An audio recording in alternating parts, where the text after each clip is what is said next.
Қайырлы күн қыздар, бүгін сіздермен бірге мясной пирог яғни етті бәліш жасайтын боламыз. Менімен бірге жасап көруге кеңес беремін. Ең алдымен ұнымызға 1 жұмыртқа, маргарин, 2 ас қасық қаймақ, 1 шай қасық разрыхитель және 1 шай қасық тұз қосып қамыр илеп алатын боламыз.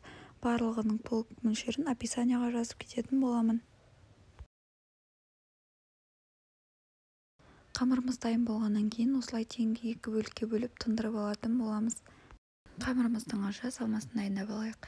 Асқабақ, пияз, картошка барлығын көбіктеп турап бір ыдысқа жинақтап аламыз. Менде ет үйде осылай піскен ет бар еді, оны да ет тартқыштан өткізіп қосып жібердім. Одан кейін жылқының етін көбіктеп турап оны да қостым. Татымына қарай тұз, бұрыш, кішірек шынының көмегімен жарты шыны сұйық май қосып барлығын араластырып аламыз. Одан кейін 2 нанымызды орташа қалыңдықта осылай жұқалап жайып алатын боламыз.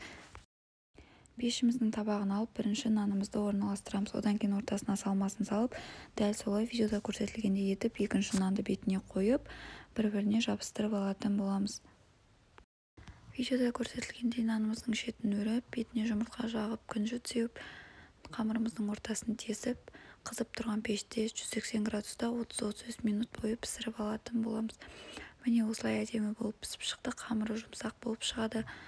Менімен бірге дайындауға кеңес беремін. Каналыма тіркеліп, лайк басып қолдап отырыңыздар. Барлығыңызға ас болсын.